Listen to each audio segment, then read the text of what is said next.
Hello guys, I'm EDJAY ROSINA. This time I'm going to discuss the rule number 9, 10, 11, and 12. So watch. Rule number 9, dead ball in play. Section 1, the ball is dead and not in play in the following circumstances: when the ball is batted illegally. So yung kung palo ng bola is illegal. Next is when the batter steps from one box to another, when the pitcher is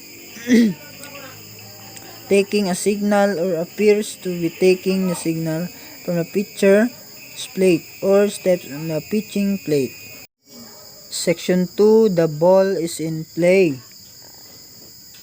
at the start of the game and its half inning, when a pitcher has the ball while standing in his pitching position and has a plate umpire has called play ball, and when the infield fly rule is enforced. Section 3, delayed dead ball. There are 5 situations or delayed dead ball: an illegal pitch, catcher's obstruction, plate umpire interference, obstruction, and detached equipment contacting throw. Rule number 10, the umpires. Section 1, power and duties. So the umpires are the representatives of the league or organization by which they have been assigned.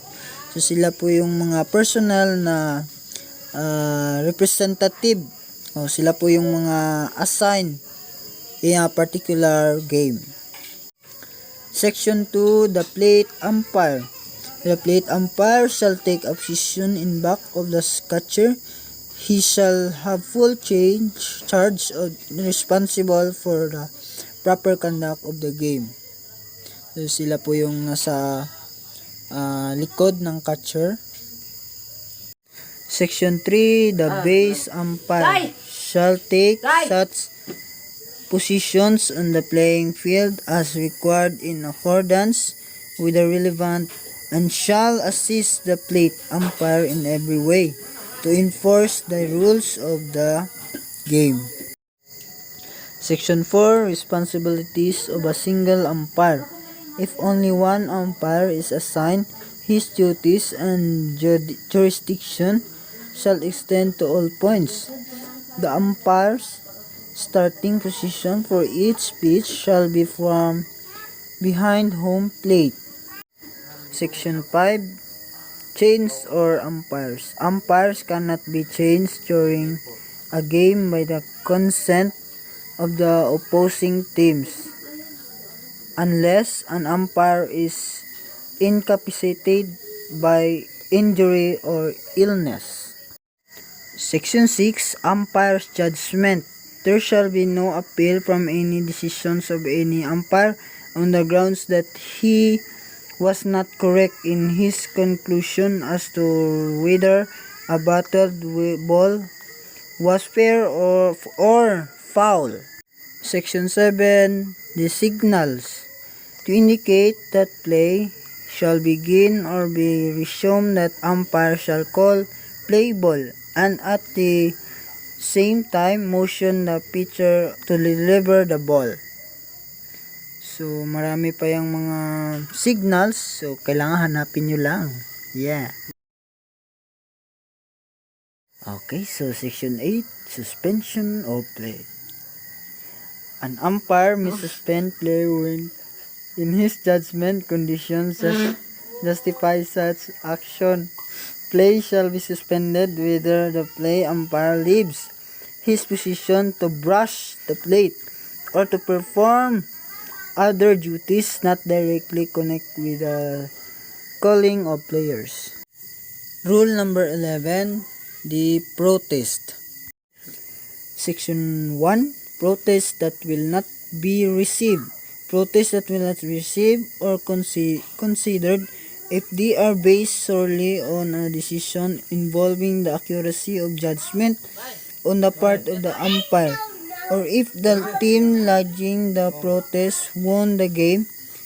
The examples of protests that will not considered are whether a battle ball was fair or foul. Section 2. Protests that will be received. Protests will be received and considered, including matters of the following types: misinterpretation of a player rule, failure of the umpire to apply the correct rule to a given situation. Section 3. Protests involving judgment and interpretation of rule. Protests involving both a matter of judgment and the interpretation of a rule. An example of situation of this type follows: with one out runners on second and third bases, the batter field out. The runner on third dug up after the catch. Section 4. Notification of intent to lodge protest. The notification of intent to protest must be made immediately before the next pitch, or the exemption of this is player intelligibility. Section 5. Time to lodge an official protest. The official written protest must be filed within a reasonable time.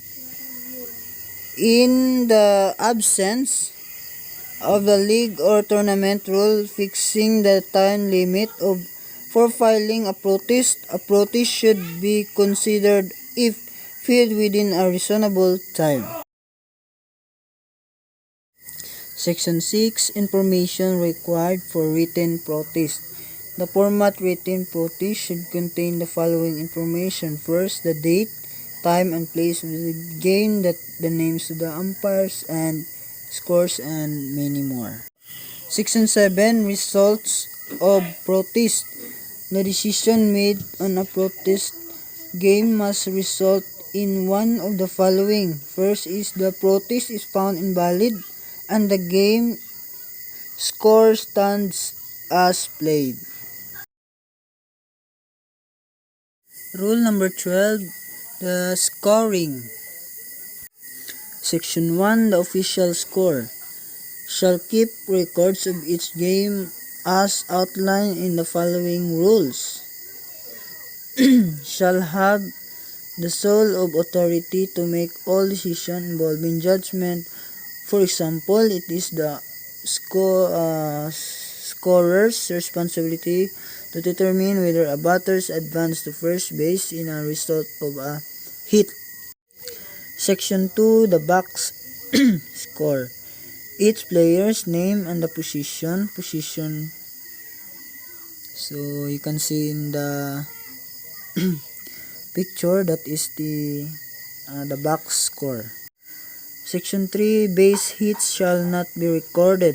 A base hit shall not be recorded in the following cases: when a runner is forced out by a batted ball or would have been forced out except for a fielding error. Next is when a player fielding a batted ball retires a preceding runner with ordinary effort. Section 4. Sacrifice by fly balls. A sacrifice fly is scored when less than 2 hours the batter scores a runner with a fly ball, which is a catch, or the ball or the line drive handled by a fielder for an infielder. Section 5. Runs batted in. A run batted in, a run scored because of one of the following reasons: a safe hit, a sacrifice bunt, or slap hit, or sacrifice fly. Section 6. Pitchers credited with a win.